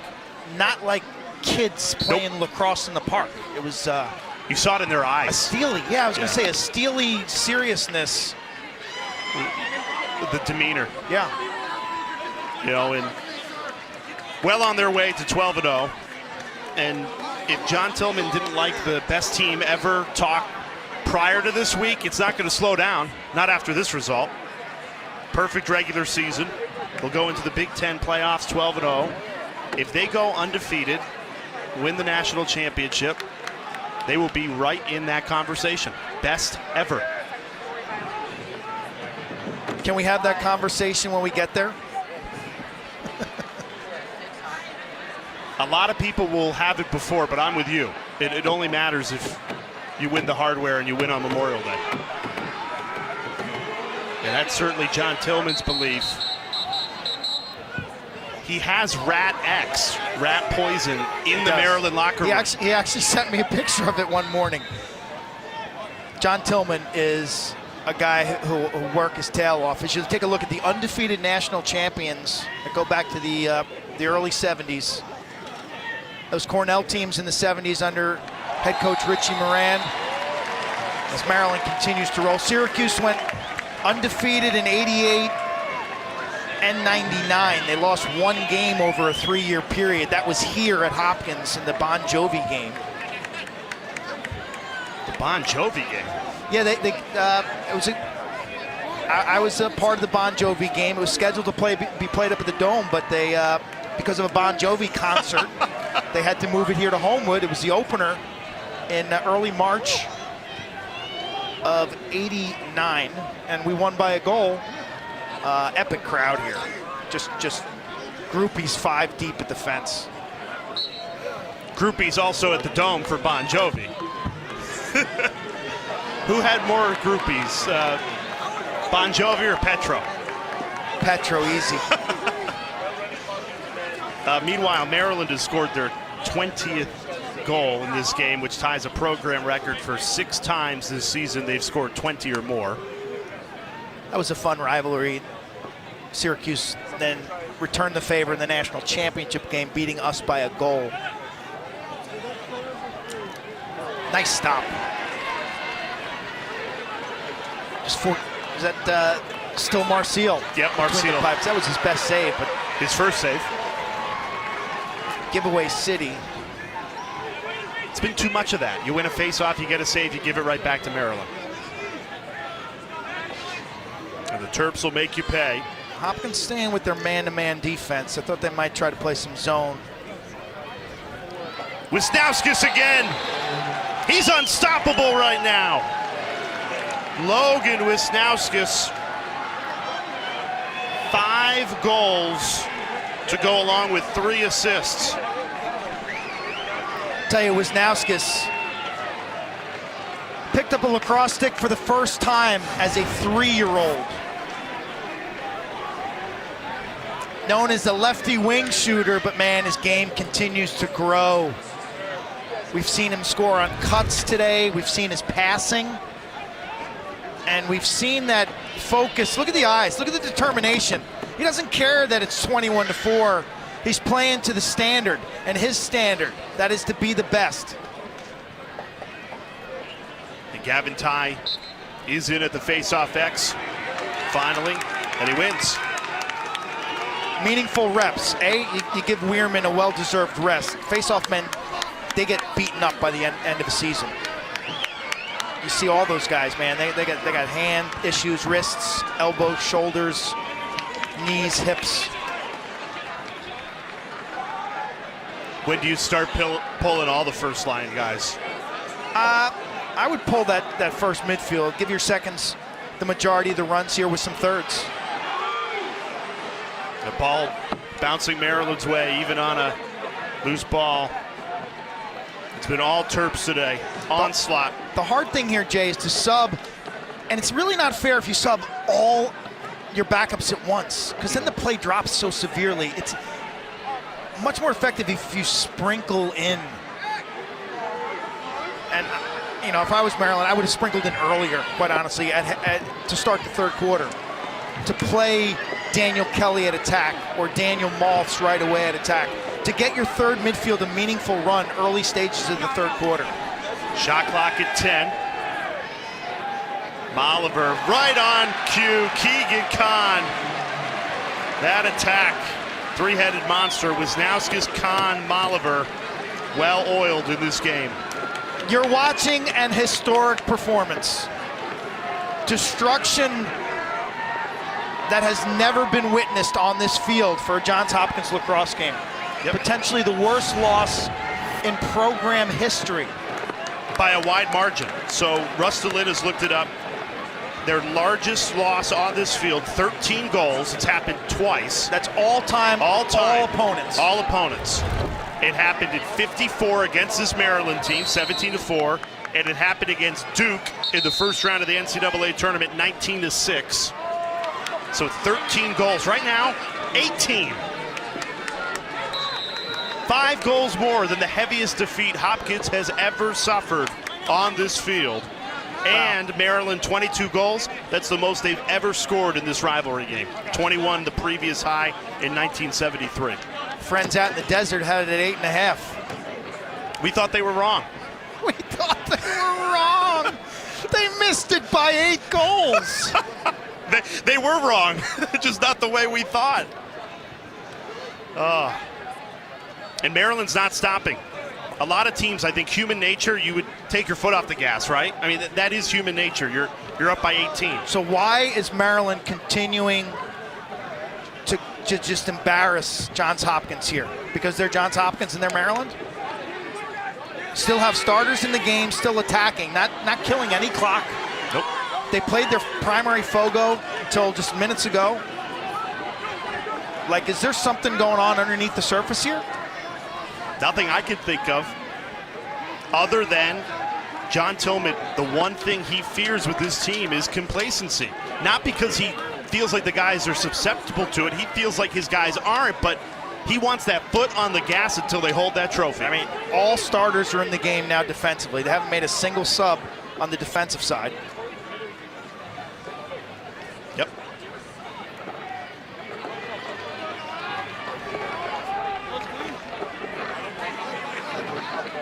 Maryland will be off next week, so they will get some rest following this game, following a 12-0 regular season. So, Big Ten semis, they host the tournament.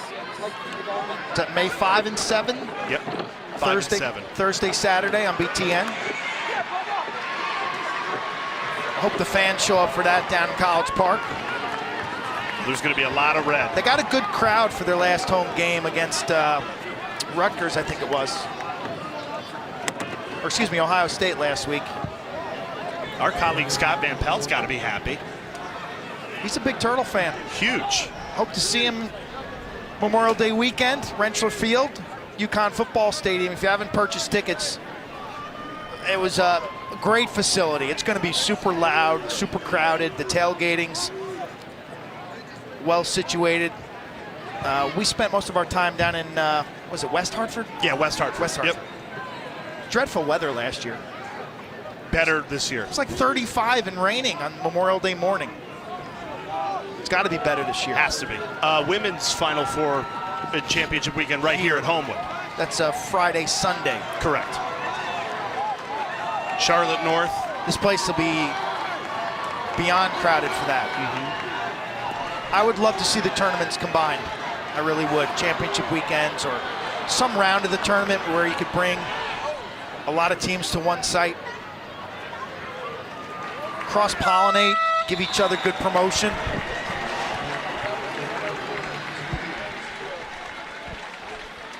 Well, it was a blowout at halftime, 12-4. And then a 10-0 onslaught in the third quarter for Maryland, burying their rivals at Homewood. Sheehan Stanwyck-Burke says we need a running clock. I agree.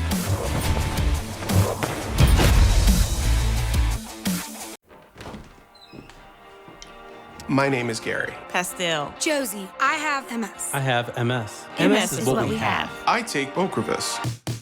An infusion treatment that's 2 times a year. For adult PPMS. Common side ML was not reported. Smell ready for anything.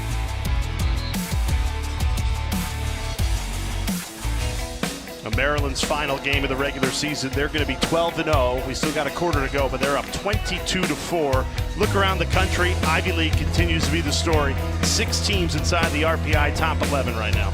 Yeah, and big news out of the Patriot League today where Boston U defeated Lehigh in a low-scoring game 9-8. The Terriers will host the Patriot League tournament at Nickerson Field. So there's one more week of the regular season. That's next week, other than in the Big Ten. And then championship week is that first weekend in May. The selection show is Sunday night, May 8th. I think it's an 8 o'clock show on ESPNU. It's a women's and men's selection show. We'll have some wonderful cross-pollination. There's about 6 of us. We'll be sitting at a big table, and we'll break it all down for you. 29 women's teams. Correct, 29. And 18 men's teams. One more than a year ago. I think the cool thing about this time of year, it's all about the league races. So like what we saw in the Ivy League today, just carnage. Brown beating Cornell. Wow, the Brown Bears have turned things around. Harvard beating Princeton. Penn beating Dartmouth. The standings flipped on their head over the last 2 weeks. Leagues like the SoCon, where Richmond will be the number 2 behind Jacksonville and High Point's the 3. I love those leagues because the next 2 weeks, championship week, means so much for them. It's funny, the Patriot League, you mentioned BU, undefeated in the regular season. They still probably have to win that conference tournament to get in. That's a likely one-bid league. Their loss to Harvard would hurt their resume. They actually have a pretty decent RPI as things turned out. Right now they're 14. After the 1 o'clock games today, BU was 14 in the RPI with a 9-3 record. You know, if the Ivy League gets 6, that crushes other conferences' opportunities for at-large. Mainly the ACC. And that's prior to bid stealing. Okay, if let's say Denver beat Georgetown, which is possible. So we're looking at, right, if the tournament were to start today, you're telling me 6 Ivy League teams could make the tournament, 1 as an automatic qualifier and then 5 more. There are 8 at-large selections. Is the Ivy League going to take 5 of those 8? They're definitely taking 4, I think, at this stage. I think leaving 3 for the Big Ten and maybe 1 for the ACC, 2. Oof. It's getting brutal. Teams like Duke, Notre Dame, clinging to hope. North Carolina. Duke, Notre Dame, they play each other. That could be a play-in game. I think it is. Game's on Saturday, May 7 on ESPN2. So we've been updating everybody on the records throughout the night. As it stands, this is a record for heaviest Hopkins defeat in the history of Homewood Field, in the history of this rivalry, and Maryland, 27 goals is their most all-time scored in a game. Still got an entire fourth quarter When did they score 27? 1973 and 4, both against Duke. John Tillman now has gone to his bench, and we're seeing subs across the board. Some really good players, okay? Some third stringers on Maryland would be starters at a lot of other schools. And these minutes are super important for these guys. We're trying to climb up the depth chart. In the era of the transfer portal, how does John Tillman and his staff keep third stringers happy when they could go and get playing time elsewhere? Well, if they're freshmen and sophomore, there's still hope. I think the hard thing is when you bring in a transfer and he bumps aside a veteran player, and that can impact your locker room when you have, it's like Thanksgiving dinner, you know? You invite that uncle that probably doesn't really fit in with the group, like it's gonna impact the whole table, the camaraderie, the chemistry at the table. Yep. Well, Bubba Fairman's the perfect example of that, right? First line midfielder, transfers come in, he gets bumped to short stick defensive midfielder. Taking one for the team. I think his future as a pro was going to be there anyway, so I think this year really helps his development that way. I don't think Fairman has the offensive skill set to thrive as a pro offensive midfielder, but I think he can be a two-way guy, a transitional defender, a shorty, so to speak. And so I like that move, short-term and long-term for him. He's a great guy. I mean, Bubba Fairman's one of my favorites. Sandy, Utah, 50-year guy. He's symbolic of the we over me mentality. He shaved his head last month and sent all the proceeds to Lax for Life, which raises money for pediatric cancer. Just on and off the field, one of the best. Kevin Tucker, this is Charlie Corus. His brother Jack scored earlier in this game. We've got Daniel Kelly on the field right now. He's a sniper, lefty. Gabe Goforth, good-looking sophomore. So the players might be different, but the offense remains the same. That was a great look. Maryland now 7 straight games with 10 or more different goal scorers. I don't think people realize how difficult that is to do. See some Terp defensive. Matthew Kopp is the righty defender on the far side. Nick Red down low from Wilmington, Delaware.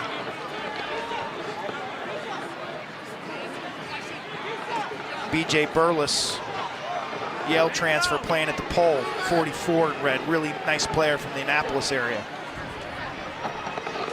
And in goal was Drew Morris, who's relieved. So Maryland's third stringers, let's see how they do against the Hopkins starters. Nice save, big save, and the Maryland bench loves it. Morris out of New Canaan, Connecticut. Did very well on that stop.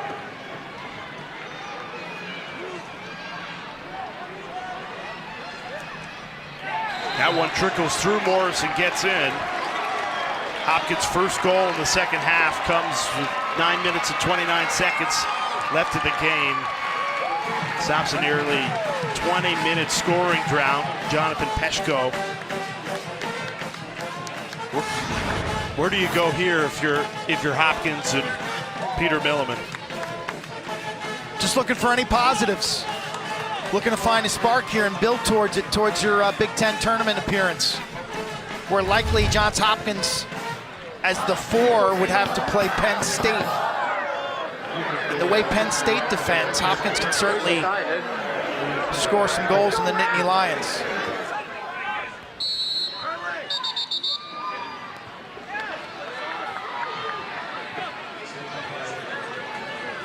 Gavin Ty now getting the majority of the face-off reps for Maryland. As I said earlier,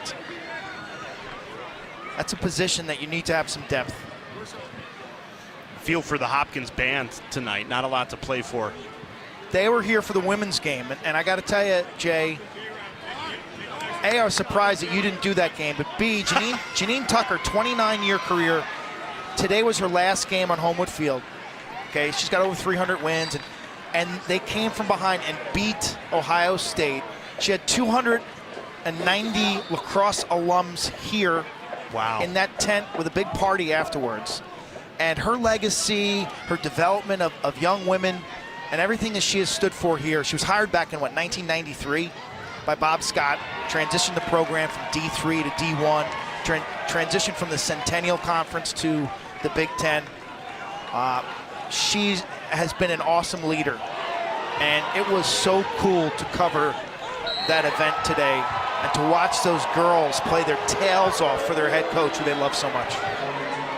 And to send her out, on a win here at Homewood. Her family was here, hundreds of alums were here, and they played their best game of the year. And they're in the hunt now for the NCAA tournament. Both Ohio State and Johns Hopkins would kind of be on the bubble right now in terms of resumes and RPI. Yeah, both the men's and the women's side shows how crucial that conference tournament can be, opportunities to play your way in. I think that's going to continue to hurt the ACC as Degnan pulls one back here for Hopkins. The fact that the ACC doesn't have a conference tournament, I think it'll hurt them. It will. Degnan's been a bright spot for Johns Hopkins this season, and especially lately, he's really played well. This is a young man who came in from DeMatha, and after his first year, he went to work, he changed his body, and he's become a pro-quality player. He's a senior, he's got another year. It's going to be really interesting to see whether he comes back here to Hopkins or whether he transfers somewhere else to get a degree elsewhere, but he's a good stretch shooter. He's got some major velocity. His foot speed and dodging ability have really increased, and he's showing a game IQ. He got to be, if you're a Hopkins fan, like Garrett Degnan's your guy this year. He's been their best offensive player. And most consistent as well. The second half, though, only 2 goals to show for it, and they've come in the last 3 minutes. You went 20 minutes without a goal. Just let this game get totally away from you, which is uncharacteristic of this rivalry. But this is my first time calling this rivalry. You've done it dozens of times, and you said it always delivers. It didn't today. You saw the best team in the country dismantle a struggling Hopkins team that'll fall to 6-8. I thought it would bring out their best, but last week's win over Penn State for Hopkins was a bit of a mirage. The Nittany Lions defense is so porous. Morris, another good save. It's a beautiful save. Love it. Love the way he used his body. Great goaltenders move their feet. The lacrosse goal is big. Okay, on TV it may not look big, but it's 6 feet tall by 6 feet wide. It's 36 square feet. As a goalie, I've got to move pipe to pipe. Morris, the lefty, New Canaan, Connecticut. He's more than a trusty backup. He'd be starting for 80% of the Division I teams in the country. He's that good. He's come in for McNaney and already made 4 saves. On the offensive end, Maryland continues to rotate. 16 different players have taken a shot. 10 of them have scored. Offensive coordinator Bob Benson's going to coach this team hard. You see him at the edge of the box. He's on the field right now, barking out instructions. Like, this is this is going to be really important for him to see how these young guys and how his backups, do they execute the offense? Does it look like what he wants? Benson obviously spent 14 years in Hopkins blue, traded it in for Maryland red. Bobby's a savant. He's extremely smart. And his motion offense, some of these patterns and the freelance, the movement. Look at this passing. This is a backup group. That was awful nice, wasn't it? Beautiful. The players changed, but the offense has really stayed the same. That was good. The flow. The shot execution was not kind of an easy high save for Marcille, but the passing pattern was quite good. Seems like a pretty perfect marriage, Tillman and Benson. You know, the culture of Tillman and the talent that he's harvested, and Benson's offensive IQ. Morris, another great save. I'll tell you what. You said 80% he'd start? Yeah. I think there's his performance in this second half, every team in the country should take this kid. For young players watching this, don't underestimate how important it is when you get an opportunity like this. If you are a third midfielder or a backup attackman, that you play well, okay? Because you're only one injury away from being a starter, but playing well here can spark more playing time, more trust in the coaching staff. You're always auditioning. Easier said than done to actually do it, like Maryland has shown tonight. It's so different for these athletes. That's the thing. All these guys were stars in their high school teams. They were the guy, and now they're being asked to come into a game with 5 minutes to go and play at a high level. So it's more of a mental challenge.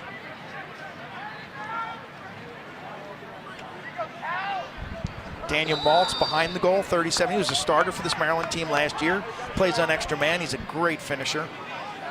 Daniel Kelly, 45 in red, is going to be a star goal scorer. I would say next year he'll take Wisnauskas' spot. What's crazy about the scoreline, Quint, is Maryland has not scored in the fourth quarter. So 22 goals at the end of 3, which is a record in this rivalry, 22. As it stands, a 16-goal win would be the heaviest defeat Hopkins has ever suffered at Homewood. Wild. Worst defeat ever at Homewood. Ever. Since like 1888.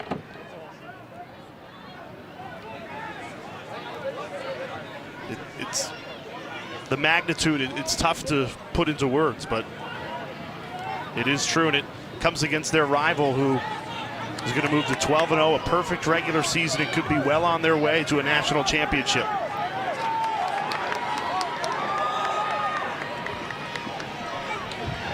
Look at this defense. These guys are scrapping. Look at this. There's no letdown. Garrett Gibbons digging in, 24 in red. What a great possession by him. He marked up his man. He dug in, the junior from Massapequa.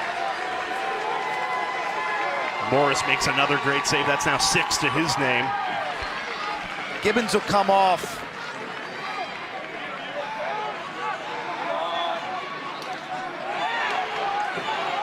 Charlie Course couldn't corral it. That's going to be an over and back call.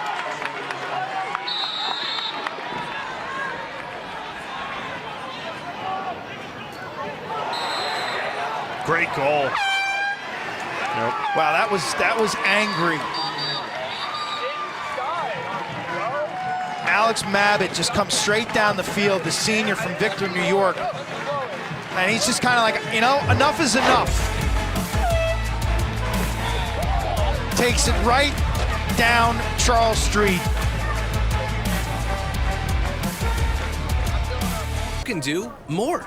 Mindy, with up to 10 times faster speeds, she can download a movie in minutes or a song in seconds. Yep. Okay, now let's work off-site. Public Wi-Fi? No thanks. 5G ultra-wideband is faster and safer, and so powerful that it's not just for phones. Hello, 5G home and business internet. It's time to go ultra with Verizon, America's most reliable 5G network, so you can do more. Let's take a look at who was ready for anything today, presented by Old Spice, and it's Logan Wisnauskas doing his thing. 5 goals, 3 assists, and a rout. Everything he does is within the confines of the offense. And what's been really impressive today is the variety, whether it's a great skip pass, a question mark move, a goal in transition, a cut, a feet set shot. He's showcasing the entire arsenal. You can tell how much this game means to him, wearing that number 1, that famed jersey for Terps that Mike Mollett wore. Joe Walters, man, he put on a clinic, shooting clinic, and this Homewood field, I remember he had 6 goals that night, lit up the sky. One of the better performances I've seen from a Maryland Terp in this rivalry game. Big Grant Catalina wore it, Mike Chanenchuk, Matt Rambo. I'm sure Rambo's enjoying a pint tonight watching this game. Connor Kelly, and then Jared Bernhardt last year wearing that historic and famed number 1. Who wears it next year? Well, Paul Carcaterra weighed in on Twitter last night. Did you see what he said? I like the fact that Brett Makar wears 43 in deference to Johns Hopkins' Dave Petramala. That makes sense in this rivalry, right? It does. Yeah. Who would you give it to?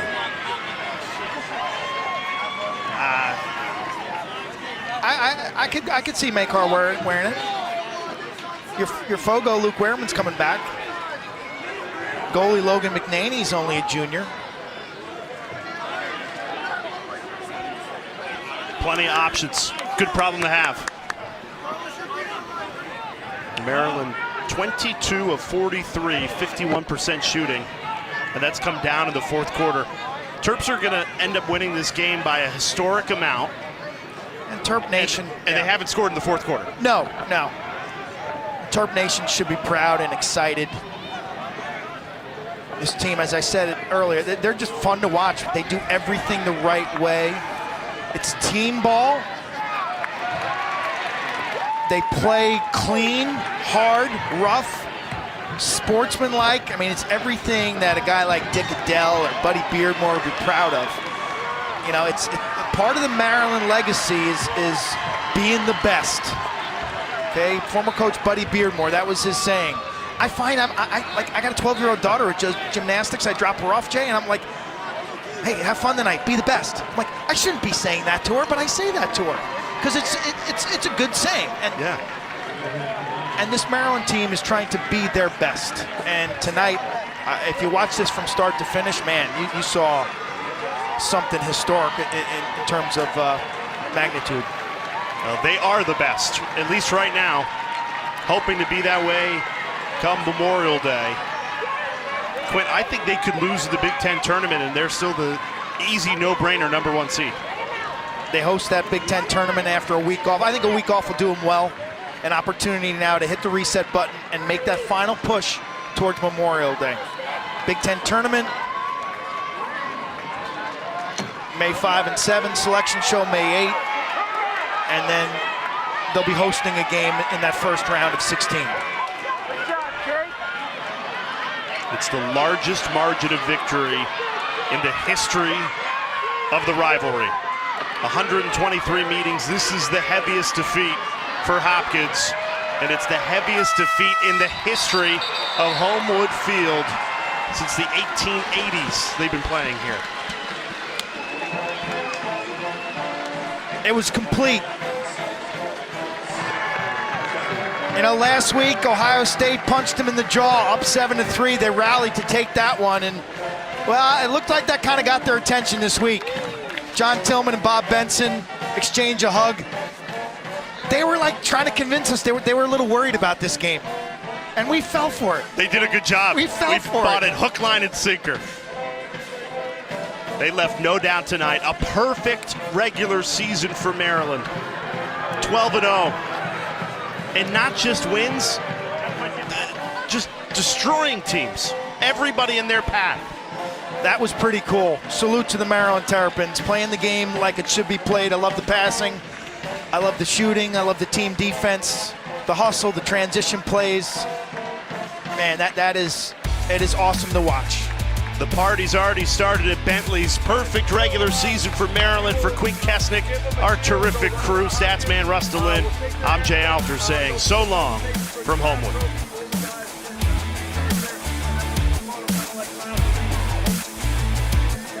And then you guys are going to go do it. Very proud of you guys. Awesome effort. Hey, great job. Never easy to win here. Total team effort.